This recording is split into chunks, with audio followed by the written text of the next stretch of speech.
You know, before everything became digital and driven by profits, if you were watching an animated movie, each frame, every single one, was handcrafted. Each movement, each expression, and each flicker of light was meticulously drawn by human hands. And I don't know about you, but for me, they actually feel different when I'm watching them because of that. It's like the imperfection is what makes it perfect. Like Heavy Metal from 1981, it is entirely original, blending science fiction and fantasy with rock and roll intensity. It's messy, chaotic, erotic, terrifying, and beautiful. It's proof that animation, it doesn't have to just convey movement, it can convey a vision and a worldview. Its creators left their fingerprints all over every frame, and each art style, it's like a signature from a team of dedicated artists that make each scene different from the last. Or Transformers, the movie from 1986. Before being directed by Michael Bay, there was this hidden gem. Unicron destroying the moon bases, I just couldn't look away.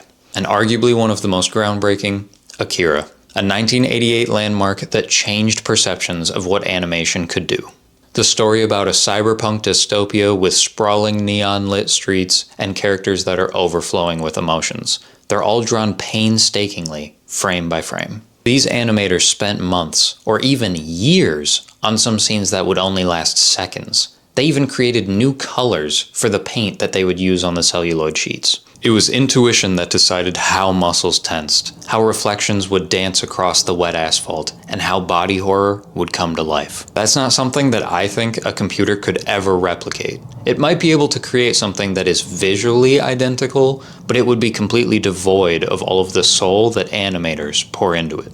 Now let's talk about Patlabor, the 1989 mecha masterpiece. Robots, they aren't just machines here. They're given personality, expressivity, and intentions. These animators had to diligently adjust angles, timing, and line thickness in order to create believable mechanical life. That attention to nuance gave it a depth that was rare for things at the time. You can feel the engineer's humanity bleeding into the metal. But that's the core of this cartoon, is what does it mean to be human in a world that is so inhumane? Studio Ghibli's Porco Rosso from 1992 also showcases this. From rippling water to crashing waves, and airplanes slicing through the skies with smoke curling from their engines. They found out that it's not just movement, it's the personality that's folded into it. Miyazaki and his team, they didn't rely on shortcuts. Each drawing conveys weight, wind, and whimsy, giving audiences an experience that feels tactile. Watching that pig glide above the Adriatic, you can almost smell the sea salt and hear the roar of the engines, like you can feel freedom at your fingertips. Then there's Batman, Mask of the Phantasm from 1993.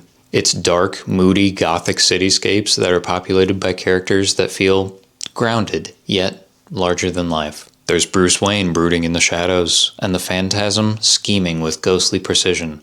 The subtle pauses, the weight in each gesture, that came from artists laboring over every pencil stroke. There's a reason that it feels captivating decades later, because every frame was a labor of love. And on the more grand cinematic side was The Lion King from 1994. It was a triumph of Western animation. From the opening sunrise to the incorporation of CGI for the wildebeest stampede sequence, each movement was planned, choreographed, and penned with a careful attention to natural behaviors. The animators drew thousands of sketches and then refined them to convey emotion, love, fear, joy, all without a single word. There's an energy in those frames that digital algorithms alone, they struggle to reproduce. And besides technical brilliance, there's something different philosophically about these works as well. Each frame embodies patience, experimentation, and most importantly, imperfections. Unlike today's automated pipelines, mistakes were actually embraced because they added life to the work. Slight inconsistencies of timing, subtle variations in line depth, they make characters breathe. That's why a lion's stride feels majestic, a motorcycle chase can feel risky, and a villain's smirk feels menacing. What also stands out is the level of collaboration. Teams of passionate people would huddle over light tables, debating the exact curvature of an eyebrow or the motion of a tail. This harmony of minds gave birth to films that were more than just their scripts. They became experiences. Each frame was a conversation between dozens of hands, eyes, and hearts before it ever reached the audience.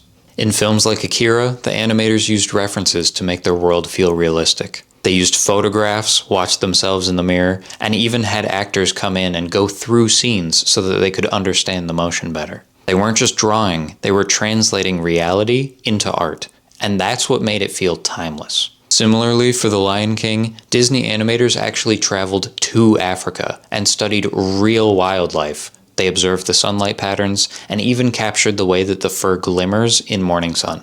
These observations weren't just data they were collecting, they were inspiration that would then be filtered through imagination. That's why Rafiki's gestures actually feel ritualistic, Simba's hesitation feels heartfelt, and that's why you still cry every single time Mufasa gets thrown off that cliff. Even stylistic choices owe their magic to human judgment. In Porco Rosso, every sunset was hand-drawn, every water reflection hand-applied. There's no formula telling the artists how to balance their color and their shadows. It comes from years of experience, intuition, and risk-taking. And that risk-taking, for the sake of beauty, is what makes their worlds feel alive, and it will continue to for generations. And let's not forget tonal diversity. Heavy Metal's vignettes, they swing from tender romance to grim horror without ever losing their cohesion, and it's because its emotional pacing was actually carefully curated. And each sequence carries its own song. A sideways glance, a shiver, and a deep sigh. That's something that computers, they would struggle to understand. By the 1990s, studios were pushing technical limits while still honoring the craftsmanship that built it. Batman Mask of the Phantasm, it uses shadows like jazz musicians use silence, deliberately and expressively.